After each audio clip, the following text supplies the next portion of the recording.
Okay, so I'm Ann. We're at my sewing room. Today we're going to continue our little foray into quick and easy gifts. I'm not sure how gift giving and visiting is going to go this fall, Christmas, Thanksgiving, all of those little holidays we've got coming up. But I'm going to show you how to make a wine bag today, or an adult trick-or-treat bag. You decide which one that is for you. I'm actually going to show you two different wine bags. One cheap and cheerful lot for maybe not your favorite people, or if you don't have very much fabric to de-stash. The second bag's a little more high-end, a little more effort, but we'll start with the cheap and cheerful one. And the measurements are slightly different. So for the unlined one, we need a piece of fabric, 12 by 20. The other one for this wine bag, a little nicer one, is 16 by 12. 12 by 20 for cheap and cheerful. And then we need a piece of ribbon.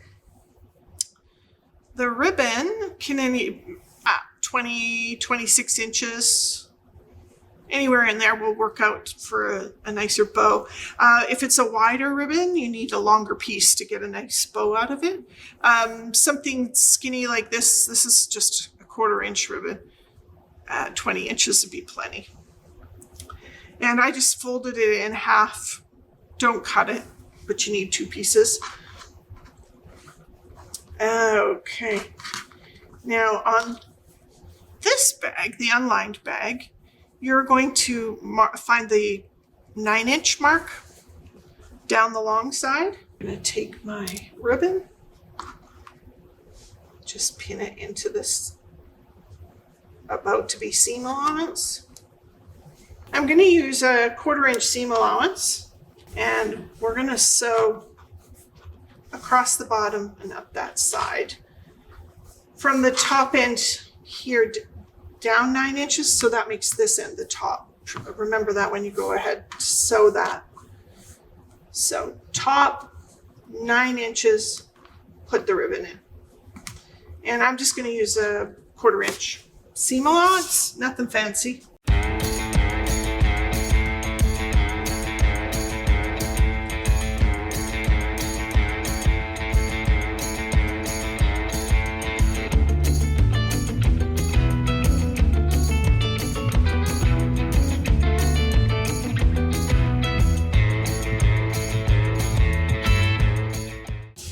We're going to take the top here and we're going to roll it inside here, about 4 inches.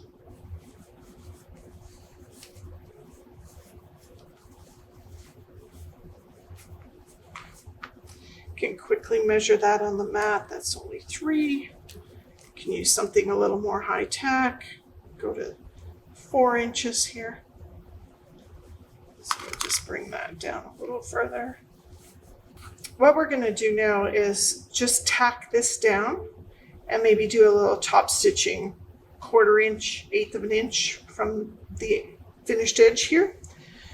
This is where,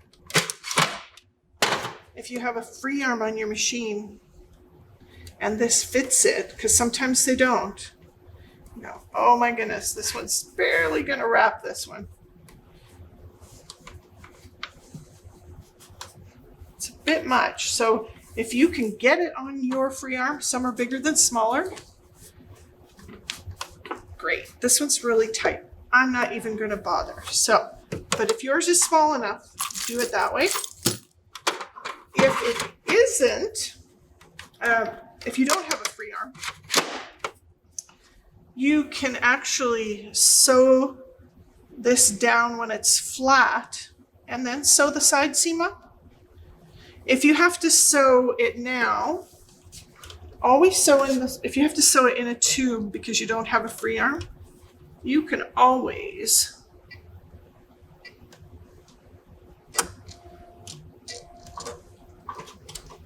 sew inside the circle.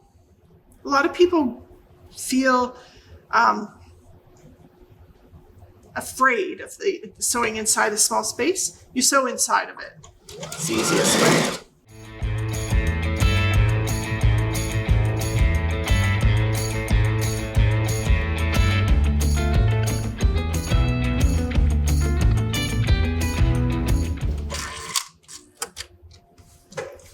And then for this part here, I mean, you could be that cheap and cheerful. You don't have to sew that, but you can, same thing. You can scooch in here and sew it. If it's easier for you to see, we'll give it a quick turnaround and then work our way in here. So you just work your way down to that raw edge.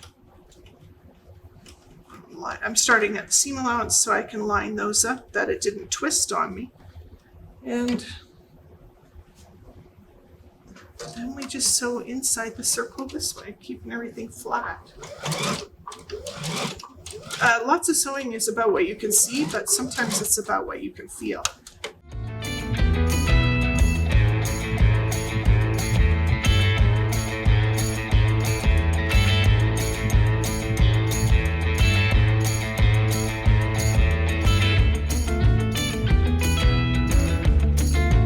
There we go. So, and you can see the top stitching. You can pick a thread that hides better. I'm hoping that the white choice is at least visible for you guys on the camera. But essentially now we've hemmed the top in a nice way. Need to trim the threads off, but it's all done kind of sweetly there, nice and tidy. So we're almost there because we now have a sack, but it's kind of a flat pointy sack down here. So I'm just going to turn this back around. And we're going to get prepared to do a technique called boxing the bottom. And so that'll make the bag bottom flat instead of kind of on here. So what I'm going to do is I'm going to pick the bag up, take this point, kind of put those together, and then we're going to try to make a triangle at the end here.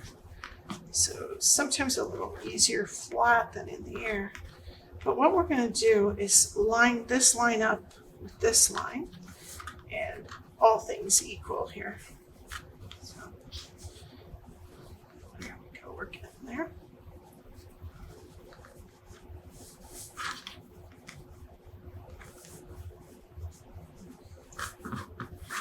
So these two sides should be pretty equal when we're there.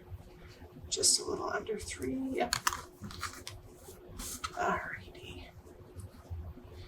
And when this is right, when you fold this back, the seam allowance should line up all the way here. What we're going to do now is we're going to mark across this corner and across this corner, so that that'll be the flat bottom. I'm going to use a dark marker, which is not what you'd use if you were sewing. You'd use a sewing marker, but just so you can clearly see on film. I'm going to measure up here about 1 1/4 from the point.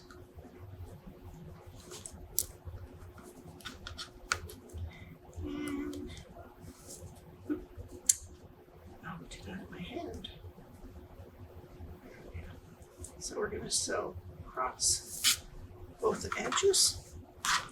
This is can be nicer and easier with your rotary ruler if you have one, because you can line a straight line up here and across there, which those are our friend. But no one's going to see this. Remember, this is the cheap and cheerful version.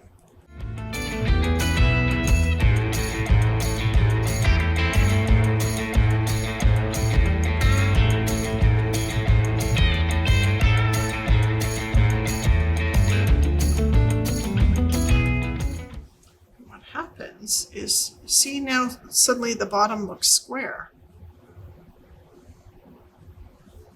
Interesting, right?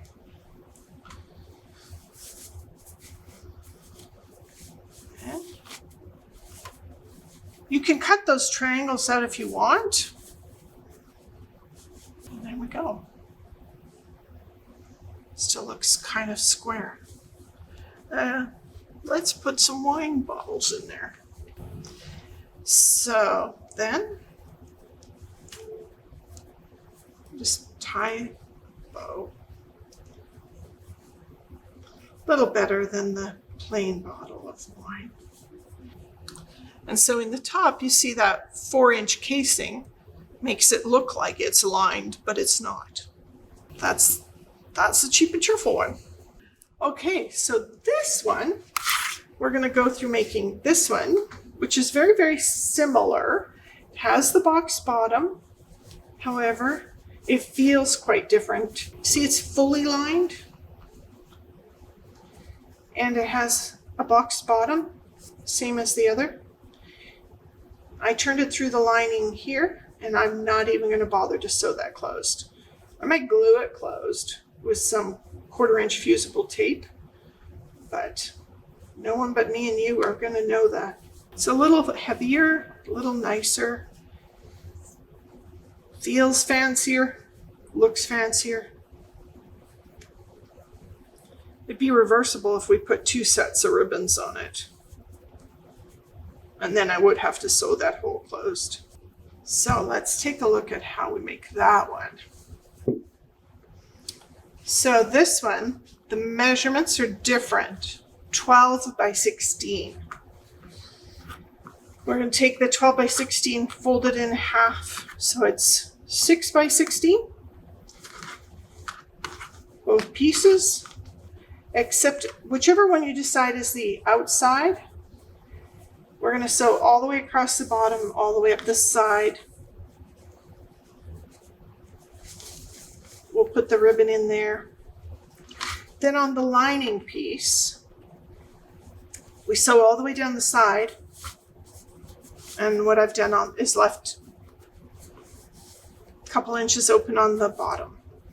And what we'll do is we'll turn one of them. It doesn't really matter which one of them.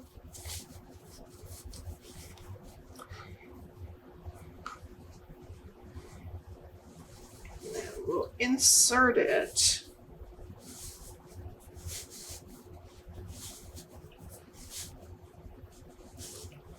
I'm just going to keep these 2 corners with the lining corners. That's all I'm really worried about here, so that it doesn't twist in there for our final step. So that feels about right.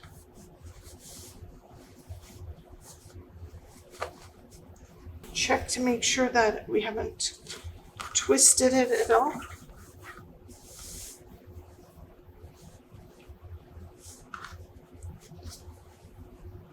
That seems right. Yep.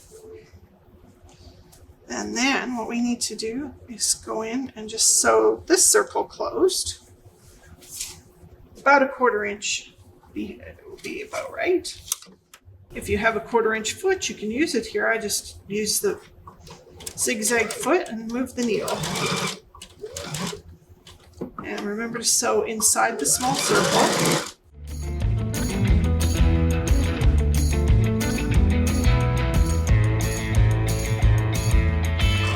Overlap your stitches, there's no need for a bar tack. Kind of overlap them about 1 inch, 2.5 centimeters. Then what we're going to do is I'm going to reach through the lining through that little hole in the bottom, and I'm going to grab the bag, the outside of the bag, and then I'm just going to start turning. Just be gentle. Don't yank, you don't want to tear anything. Now, if leaving that hole open bothered you and you don't want to glue it, you could hand stitch it, certainly. Or my favorite, and then I'm just going to top stitch that hole closed. Because no one's going to see that from the front side. A little tie off at the end. There you go, the hole's gone. Then you can kind of roll those edges out nice and even.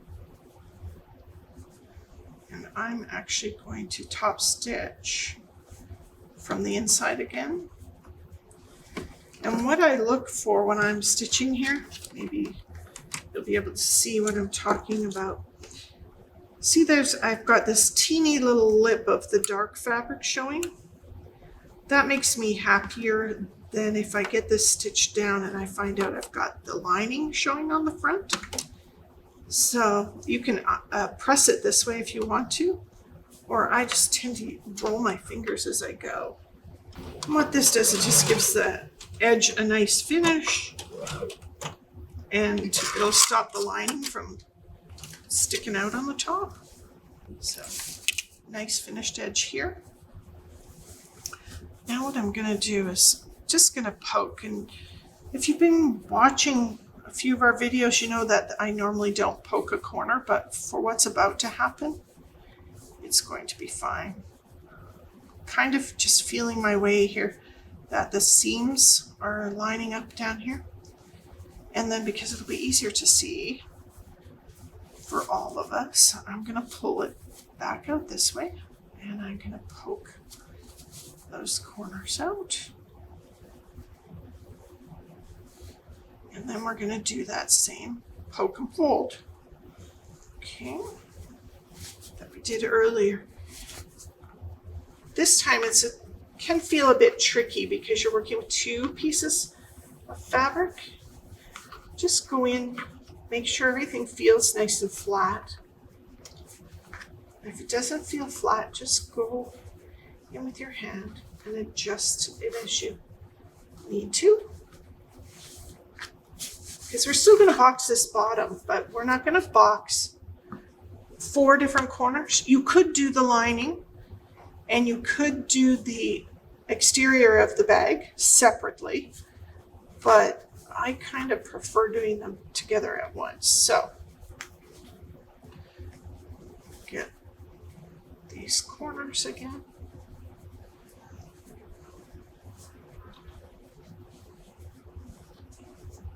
This stripe on this fabric kind of helps to know if we're getting it straight.